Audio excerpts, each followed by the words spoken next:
Hello friends, and welcome back to my YouTube channel where today I am going to be walking you through the steps I took to make this pink and blue Cloud Nebula style dice set. So let's just jump right into it here. I've already split my resin into 3 equal parts. 2 of these are going to be translucent base colors and 1 of these is going to be our opaque cloud color. So to each of the translucent base colors, I added 1 drop of Brea Reese iridescent glitter and then a little shake of this custom iridescent flake and glitter mix.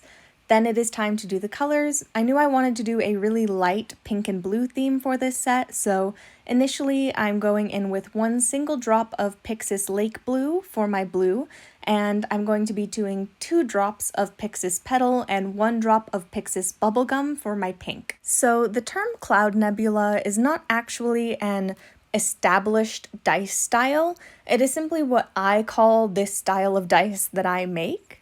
And as I mentioned earlier, really the key components to this dice set is you need a translucent base color or several translucent base colors, 1 opaque color to serve as the clouds. Usually I do white, but you can also do blues, purples, pinks, any other opaque color. And then you also have Mylar, which adds this really cool nebulous reflecting effect. So after mixing up my 2 translucent base colors, I am going ahead and mixing up my white. This is Pinata Blanco Blanco alcohol ink. It's just in a different dropper. And then I'll be mixing that in just like with the other colors. But when I was filming this and making this set of dice, I wasn't planning to do a Cloud Nebula, so typically I would do this step at the beginning, and that is to prep my Mylar. So Mylar is basically just cellophane. It's usually a pretty translucent material that has these really beautiful color refractions, especially when you crinkle it. So here I am crinkling up my little sheet of Mylar, then I will be cutting that into 1/8 in order to cut it down a little bit more and then stick it in my dice molds. And very important note here, Mylar does tend to really trap bubbles in resin, so most dice artists who are much smarter and more patient than me would first be soaking their Mylar or at least dipping it in one of their colors before putting it in their molds. I just kind of YOLO it and throw the Mylar in the molds and do my pour over top of them and hope for the best, but it is definitely a wiser idea to first soak it to make sure you are minimizing the bubbles as much as you possibly can. And then it is time for the fun part. Now we are pouring our resin into our dice molds. So I knew I wanted to do pink first, then the blue, just a pretty basic half and half split, meaning with my pink, I'm trying to get my molds about 1/3 of the way full, so that after my blue, it'll be about 2/3, and then with the white clouds added in, it'll be full. It is pretty difficult to eyeball how far you are, especially because you also need to, once again, compensate for the fact that there is Mylar that will be trapping your resin, so it'll take longer for your resin to get to the bottom of the molds. Then on top of the pink, I am just once again pouring the blue until I think that it's about 2/3 of the way full for the molds. You can do a lot of fun things with mixing up colors, like you could pour your pink and blue side by side to have a middle split instead of a layered split. Lots of fun options here, but I just wanted it going from pink to blue, and it'll end up being mixed a little bit when we pipette our clouds in, which is the next step right here. So for the cloud part of our cloud nebulas, I am taking a pipette. I always cut a little bit of the tip off, I don't know why, and then just letting that fill up with our opaque white or whatever color you've picked for your clouds. And then is a little bit of the tricky part, which is actually getting it into the molds. I always try to get my pipette stuck all the way down in the bottom of the molds so that I can feel it touching the bottom before I start to squeeze the white out.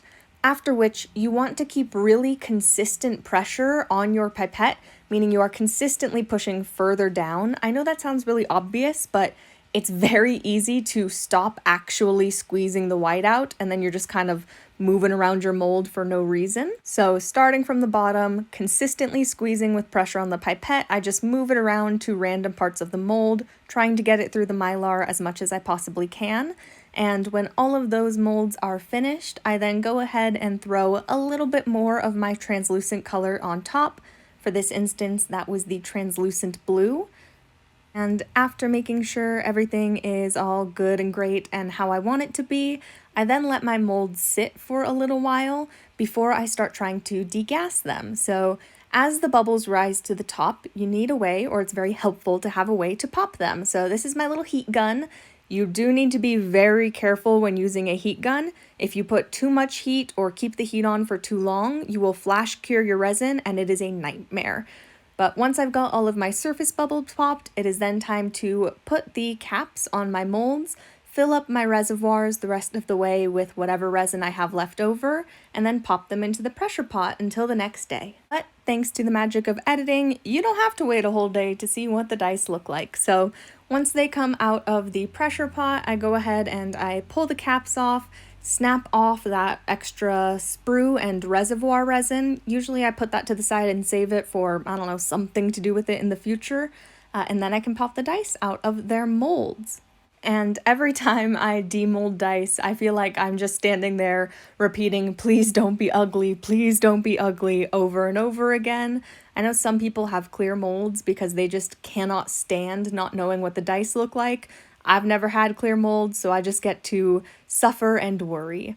But then I'm making sure all of that excess resin is out of those little indicator dots because it does get trapped there, and I can pop the rest of these dice out. I always take like an initial peek when I first pull them out. I know you can't see them that well, that's okay, I'll do close-ups at the end of this video, but then it is time to just demold all of them, set them to the side, and then trim off their cap faces. So these fellas came out the mold pretty clean. I was quite lucky. There weren't many that needed trimming, but sometimes they'll have excess resin left over from the caps on their one faces, because that's the face I have my caps on. So I just take a pair of flush cutters and clip those off. And then it's time to admire the dice under actual decent lighting, how they're meant to be seen. And I think they're pretty cute. I will probably end up calling them something along the lines of cotton candy cloud nebulas. I don't know, it's hard to think of anything other than cotton candy when I have pink and blue together. Not sure why, but this is the final result, and I think they're really cute and sweet. I was very happy with them. So I hope you enjoyed watching the process and seeing the end result of these dice. I am very new to filming and editing videos for YouTube, so if you have any suggestions, I am certainly open to them.